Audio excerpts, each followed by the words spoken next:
नमस्कार दोस्तों, स्वागत है आपका अपने YouTube चैनल माई गोल 24 में। और जैसा कि आपका एग्ज़ाम पेट का आने वाला है और डेट निर्धारित हो चुकी है कि 28 और 29 अक्टूबर को आपका एग्ज़ाम होगा, तो अब आपके पास जो समय है वो सिर्फ प्रैक्टिस सेट सॉल्व करने का है। जितने ज़्यादा से ज़्यादा प्रैक्टिस सेट सॉल्व करोगे, समझ लो आपका एग्ज़ाम उतना ही अच्छा होने वाला है। इसीलिए डेली आपके इस चैनल पर प्रैक्टिस सेट सॉल्व कराए जा रहे हैं। तो जो लोग हमारे चैनल पे पहली बार आए हैं वो चैनल को लाइक कर दें, सब्सक्राइब कर दें और बेल आइकन को दबा दें, जैसे आपका नोटिफिकेशन आपको प्राप्त हो जाए। पहला क्वेश्चन है, मध्य प्रदेश स्थित प्रसिद्ध सांची स्तूप का निर्माण किसने किया? ए ऑप्शन है बिंबिसार ने, दो है बिंदुसार ने, सी है बृहदत्त ने और डी है अशोक ने। तो क्वेश्चन नंबर 4 का सही ऑप्शन हो जाएगा ऑप्शन नंबर आपका 4, अशोक ने। जी हाँ दोस्तों, मध्य प्रदेश में स्थित जो सांची स्तूप है उसका निर्माण अशोक ने करवाया था। आते हैं अगले क्वेश्चन पर। एक क्वेश्चन के लिए आपको 2-3 सेकंड का समय मिलेगा। जल्दी आप क्वेश्चन सॉल्व करिए, जैसे आपका समय भी बर्बाद ना हो और ज़्यादा से ज़्यादा क्वेश्चन हो जाए। ये हड़प्पा लोगों को किसकी जानकारी नहीं थी? कुम्हारों का चाक, नंबर 2 है आग, 3 है लोहा और 4 है गेहूं।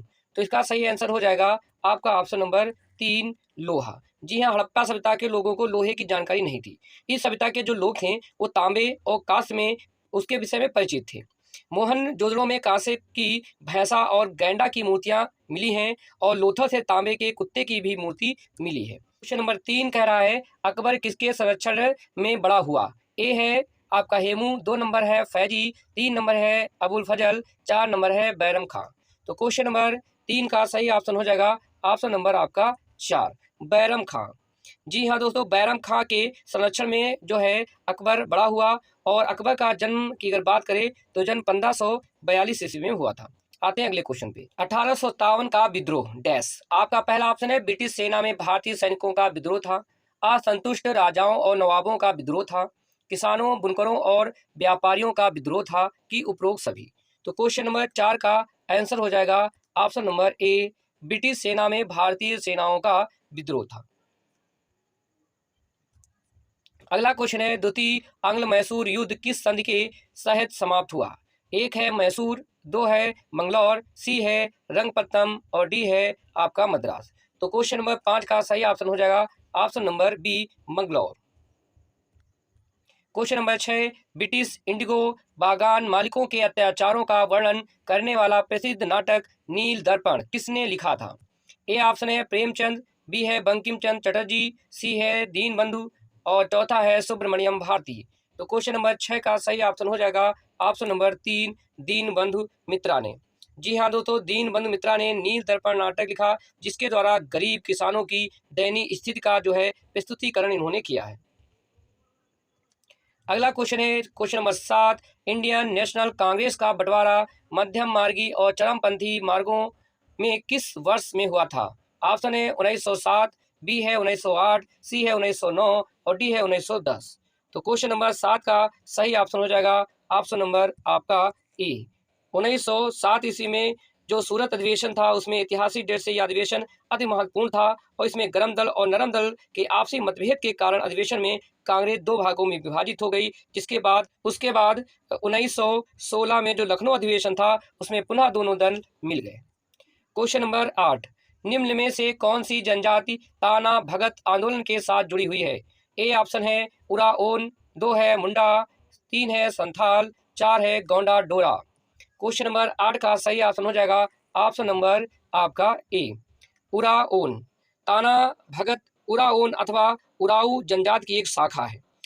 भगत के नेतृत्व में ताना भगत आंदोलन की शुरुआत की बात करें तो 1914 में हुई थी। आंदोलन में कृषि अर्थव्यवस्था, जनजातीय संस्कृति तथा असमानता से संबंध था। क्वेश्चन नंबर 9, महात्मा गांधी का जन्म कहाँ हुआ था? पहला ऑप्शन है मध्य प्रदेश, बी है असम, सी है राजस्थान और डी है गुजरात। तो क्वेश्चन नंबर 4 का सही ऑप्शन हो जाएगा ऑप्शन नंबर डी, गुजरात में। जी हाँ दोस्तों, महात्मा गांधी का जन्म 1869 में गुजरात के पोरबंदर में हुआ था। अगला क्वेश्चन है, वल्लभ भाई पटेल की तुलना निम्नलिखित में से की जाती है? तो क्वेश्चन नंबर 4 का सही ऑप्शन हो जाएगा ऑप्शन नंबर डी, आपका बिस्मार्क से। अगला क्वेश्चन है, किस क्षेत्र में लवणता अधिक होने की संभावना है? नंबर 1 है हिंद महासागर, 2 है लाल सागर, 3 है उत्तरी प्रशांत महासागर, चौथा है उत्तरी अटलांटिक महासागर। तो क्वेश्चन नंबर 11 का सही ऑप्शन हो जाएगा ऑप्शन नंबर बी लाल सागर। क्वेश्चन नंबर 12, टुंडा प्रदेश की महत्वपूर्ण क्रियाकलाप है। एक है मत्स्य उद्योग, बी है पशुपालन, 3 है शिकार करना, कृषि। क्वेश्चन नंबर 12 का सही ऑप्शन हो जाएगा ऑप्शन नंबर 2 पशुपालन। अगला क्वेश्चन है, भारत की निम्नलिखित में कौन सी पर्वत श्रृंखला सर्वाधिक प्राचीन है। हिमालय, विंध्य, अरावली, सह्याद्री। तो क्वेश्चन नंबर 13 का सही ऑप्शन हो जाएगा ऑप्शन नंबर 3 अरावली की पहाड़ियां। क्वेश्चन नंबर 14, निम्नलिखित राज्यों में से किस राज्य में सिंपलीपल बायो रिजर्व स्थित है। पंजाब में, दिल्ली में, उड़ीसा में, पश्चिम बंगाल में। तो क्वेश्चन नंबर 14 का सही ऑप्शन हो जाएगा ऑप्शन नंबर 3 उड़ीसा में। क्वेश्चन नंबर 15, भारत के कृष्ण क्रांति किस उत्पाद के विनिर्माण से संबंधित है। काठ, कोयला, कच्चा पेट्रोलियम, हीरा, काला चना। क्वेश्चन नंबर 15 का सही ऑप्शन हो जाएगा ऑप्शन नंबर बी कच्चा पेट्रोलियम। क्वेश्चन नंबर 16, निम्नलिखित पंचवर्षीय योजनाओं में से कौन सी योजना अनावृष्टि और 2 युद्धों के कारण प्रभावित हुई। क्वेश्चन नंबर 16 का सही ऑप्शन हो जाएगा ऑप्शन नंबर बी तृतीय पंचवर्षीय योजना।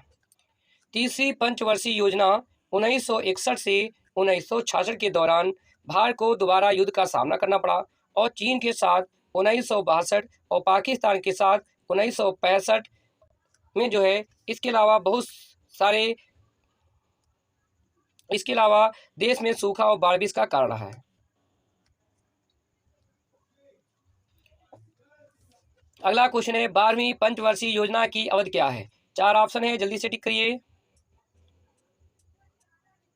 क्वेश्चन नंबर 17 का सही ऑप्शन हो जाएगा ऑप्शन नंबर 4 1 अप्रैल 2012 से 31 मार्च 2017 तक जो है 12वीं पंचवर्षीय योजना का कार्यकाल रहा। क्वेश्चन नंबर 18, अंत्योदय अन्न योजना की शुरुआत निम्नलिखित में से किस वर्ष की गई। 18 का सही ऑप्शन हो जाएगा ऑप्शन नंबर ए 2000 में। 25 दिसंबर 2000 में जो है अंत्योदय योजना की शुरुआत की गई। क्वेश्चन नंबर 19, कराधान का सामर्थ्य सिद्धांत किसने प्रतिपादित किया। क्वेश्चन नंबर 19 का सही ऑप्शन हो जाएगा ऑप्शन नंबर ए एडम स्मिथ।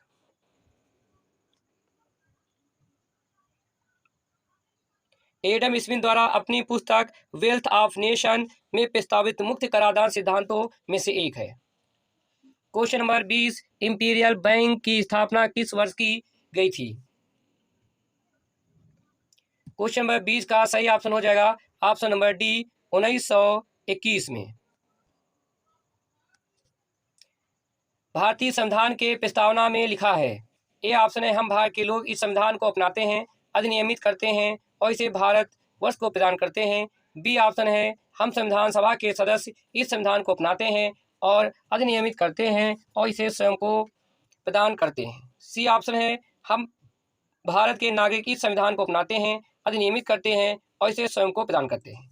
चौथा है, हम भारत के लोग अपनी संविधान सभा में इस संविधान को अपनाते हैं, अधिनियमित करते हैं और इसे स्वयं को प्रदान करते हैं। तो क्वेश्चन नंबर 21 का सही ऑप्शन हो जाएगा ऑप्शन नंबर डी।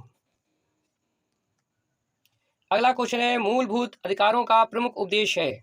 4 ऑप्शन है, जल्दी से टिक करिए। तो क्वेश्चन नंबर 22 का जो सही ऑप्शन हो जाएगा ऑप्शन नंबर आपका बी व्यक्तिगत स्वतंत्रता को सुनिश्चित करना।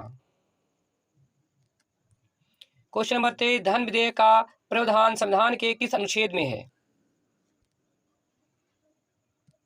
तो 23 का ऑप्शन हो जाएगा अनुच्छेद 110 में धन विधेयक का प्रावधान है। क्वेश्चन नंबर 24, भारतीय संसद के अंग हैं। तो इसका सही ऑप्शन हो जाएगा ऑप्शन नंबर ए राष्ट्रपति, लोकसभा और राज्यसभा मिलकर जो है भारतीय संसद बनाते हैं। अगला क्वेश्चन है, वर्ष 1977 में किसकी अध्यक्षता के अंतर्गत पंचायत राज की जांच करने के लिए एक सरकारी समिति नियुक्त की गई। क्वेश्चन नंबर 25 का सही ऑप्शन हो जाएगा ऑप्शन नंबर ए अशोक मेहता समिति। अगला क्वेश्चन है, न्यूक्लियस के बाहर डीएनए कहाँ मिलता है? क्वेश्चन नंबर 26 का सही आंसर हो जाएगा ऑप्शन नंबर बी, माइक्रोकाइंडिया में। क्वेश्चन नंबर 27, जब आंख में धूल जाती है तो उसका कौन सा अंग सूज जाता है और गुलाबी हो जाता है? क्वेश्चन नंबर 28, जब अमोनियम क्लोराइड को पानी में भंग किया जाता है तो समाधान ठंडा हो जाता है, इस परिवर्तन को कहते हैं? सही ऑप्शन हो जाएगा option number A, endothermic. Question number 29, Bharat में परमाणु ऊर्जा की दीर्घकालीन संभावना देश में किसके भंडारों पर निर्भर करती है? क्वेश्चन नंबर 29 का सही ऑप्शन हो जाएगा ऑप्शन नंबर ए, थोरियम। अगला क्वेश्चन है, किसी व्यक्ति तक गामा किरणों के माध्यम से स्थानांतरित हुई ऊर्जा को किस इकाई से मापा जाता है? क्वेश्चन नंबर 30 का सही ऑप्शन हो जाएगा ऑप्शन नंबर 3। 5 क्वेश्चन आपके मैथ के और 5 क्वेश्चन हिंदी के और होने हैं।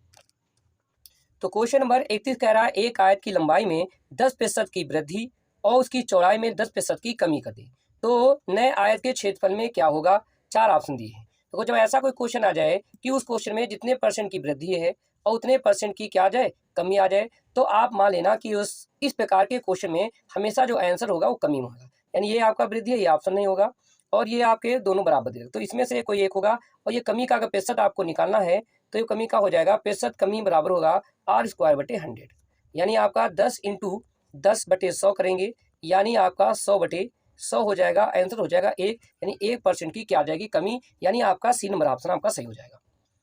आते हैं अगले क्वेश्चन पर। कहता दी गई संख्या में से प्रथम 4 संख्याओं का औसत 21 है और अंतिम 4 संख्याओं का औसत 21 है। यह सभी 7 संख्याओं का औसत 20 है, तो चौथी संख्या क्या होगी? देखो इसमें कह रहा 7 संख्या है, 1 2 3 4 5 6 7। कहते हैं आगे की 4 संख्याएं और पीछे की 4 संख्याएं, इनका औसत कह रहा है कि प्रथम आगे की जो 4 संख्याएं हैं इनका औसत 21 है, यानी 21 × 4, और इधर हो जाएगा आपका 21 और मल्टीप्लाई 4, इधर गुणा करेंगे तो ये 84 हो जाएगा, इधर भी 84 हो जाएगा, इन दोनों को जोड़ेंगे तो ये हो जाएगा 168। और लेकिन कह रहा है कि जो 7 है, 7 संख्याओं का औसत 20 है, तो ये हो जाएगा 7 और ये हो जाएगा 20 और ये हो जाएगा आपका 7 दूनी 14, 140। आप इसे 140 क्या कर देंगे? घटा देंगे, तो आपका आंसर हो जाएगा 28, यानी बी नंबर आपका आंसर सही हो जाएगा। आई होप आपको क्वेश्चन समझ में आ गया होगा। आते हैं आगे क्वेश्चन पे। क्वेश्चन कर रहा है √5 फिर ब्रैकेट 2 और फिर 3/4 माइनस 3/10 को सॉल्व करना है। तो पहले ब्रैकेट को सॉल्व कर लेते हैं। तो इसको अगर हम लिखेंगे तो ये हो जाएगा √5 और ये होगा 4 दूनी 8 और 8 2 10, 8 3 11, ये 11/4 हो जाएगा और ये हो जाएगा 3/10। अगर हम इनको सॉल्व करेंगे तो ये आपका हो जाएगा 5 और ये आपका सॉल्व करेंगे तो ये सॉल्व होकर लासा ले लेंगे इसमें हम 20, तो ये हो जाएगा। इसको और आगे सॉल्व करेंगे तो 5, इसको माइनस करेंगे तो आ जाएगा आपका 49 और ये हो जाएगा 20, और इसको सॉल्व करेंगे तो हो जाएगा √ और ये हो जाएगा आपका 20, यहाँ पे है 20, इसको सॉल्व करेंगे तो हो जाएगा आपका 49 और नीचे आ जाएगा आपका 4 पंचे 20, नीचे आ जाएगा आपका 4, कितना आ जाएगा? नीचे 4 आ जाएगा, यानी हो जाएगा 7/2 और 7/2 को जब डिवाइड करेंगे तो 3 सही 1/2 आपका आंसर हो जाएगा, यानी ऑप्शन नंबर आपका 3 सही हो जाएगा। आई होप आपको क्वेश्चन समझ में आया होगा। आते हैं आगे। क्वेश्चन करा हुआ सबसे बड़ी संख्या ज्ञात कीजिए जिसमें 590, 980 और 1014 में भाग देने पर प्रत्येक दशा में समान शेष बचे। देखो ऐसा क्वेश्चन करने के लिए हमारे पास 2 तरीके, या तो इनका गुणनखंड कर ले और वो देख ले उसमें मासा क्या निकल रहा है, नहीं तो आप इन दोनों को आपस में घटा दीजिए, फिर इन दोनों को आपस में घटा दीजिए, फिर इन दोनों को आपस में घटा दीजिए। इनको घटाने के बाद जो भी आपका आता है इनका अंतर, उसका आप मासा लीजिए। तो इन दोनों का आपस में घटाएंगे तो इसका बचेगा 318। इन दोनों को आपस में घटाएंगे मतलब 1014 से 908 जो घटाएंगे तो आपका बचेगा 106, और जब इन दोनों का आपस में घटाएंगे तो ये बचेगा आपका 424।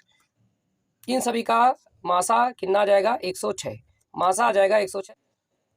अगला क्वेश्चन कह रहा है √ में आपकी वैल्यू दे रखी है और इसका मान पूछा है, तो इनके पहले मान दशमलव हटा देते हैं और फिर को सॉल्व करते हैं। तो अगर दशमलव ऊपर 3 है, 3 से दशमलव हट जाएगा, इधर से ये दशमलव हट जाएगा, इधर से ये दशमलव हट जाएगा, सारे दशमलव आपके हट जाएंगे। तो 64 है, 64 का 8 बाहर आ जाएगा, और आपका 256 है, 16 बाहर आ जाएगा, और 15 625 है जो कि 125 का वर्ग है, और बटे में आपका हो जाएगा 5 का वर्ग है, 625 आपका 25 का वर्ग है, और ये आपका 64 का वर्ग है। इन सभी को सॉल्व करेंगे तो आपका आंसर हो जाएगा 2। कितना आंसर आ जाएगा? 2 आंसर हो जाएगा आपका। ए नंबर आपका ऑप्शन सही हो जाएगा। तो ये थे अर्थमेटिक के 5 क्वेश्चन जो आपके पेट में आने हैं। बहुत ही सिंपल से क्वेश्चन आ रहे हैं, तो इनको आप सॉल्व करते रहिए, और ये 5 नंबर आपके कहीं जाने वाले नहीं है। आपको थोड़ी सी मेहनत कर लेते हैं तो ये 5 क्वेश्चन आपको मिल सकते हैं। अगला क्वेश्चन है आपका हिंदी से 5 क्वेश्चन, और कहता है क्वेश्चन नंबर 26, सच शब्द का विलोम शब्द क्या है? झूठ। तो क्वेश्चन नंबर 36 का सही ऑप्शन हो जाएगा ऑप्शन नंबर 3, सच का विलोम है झूठ। अगला क्वेश्चन है क्वेश्चन नंबर 37, दामिनी का पर्यायवाची शब्द है। तो ये सभी को पता है कि दामिनी का पर्यायवाची कौन है, तो ये हो जाएगा ऑप्शन डी, बिजली। तो दामिनी बिजली होती है, चपला होता है, धनदाम होता है, और चंचला होता है। बहुत सारे आपके सिनोनिम्स होते हैं, आप सिनोनिम्स याद कर डालिए। क्वेश्चन नंबर 38, निम्नलिखित वाक्यांश के लिए उपयुक्त शब्द का चयन कीजिए। निश्चित समयावधि में होने वाला आदेश को क्या कहा जाता है? 4 ऑप्शन है, जल्दी से टिक करिए। क्वेश्चन नंबर 38 का सही ऑप्शन हो जाएगा ऑप्शन नंबर बी, अध्यादेश। क्वेश्चन नंबर 39, विपज्जाल में कौन सी संधि है? व्यंजन, वृद्धि, दीर्घ, गुण। तो जैसा कि आप लोगों को हमने लॉजिक बताया था कि आपके डबल अक्षर अगर आ रहे हैं और बीच में या और वा नहीं है, संधि का एग्जाम्पल हो जाएगा। किसका हो जाएगा? व्यंजन संधि का। अगर इसका संविच्छेद हम करें तो ये हो जाएगा विप्र और प्लस जाल। क्वेश्चन नंबर 40, निम्नलिखित वाक्य को ध्यान से पढ़ें और तय करें कौन से हिस्से में त्रुटि है। आधुनिक परिवार का एक हिस्सा बनकर जिंदगी मानसिक तनाव से गुजर गई है। तो यहाँ पे जो त्रुटि हो जाएगी वो ऑप्शन नंबर ए पे हो जाएगी, और यहाँ पे काल संबंधी क्या है? त्रुटि है। यहाँ पे आपका होना चाहिए गुजर गई है, नहीं होना चाहिए तनाव से गुजर रही है। क्या होना चाहिए? गुजर रही है। तो काल संबंधी यहाँ पे त्रुटि है। तो इस प्रकार से आपके 40 क्वेश्चन आज के प्रैक्टिस सेट में आपके करवाए गए हैं। आपको अगर हमारा प्रैक्टिस अच्छा लगा हो तो इसे लाइक करें, सब्सक्राइब करें और ज़्यादा से ज़्यादा दोस्तों में शेयर करें।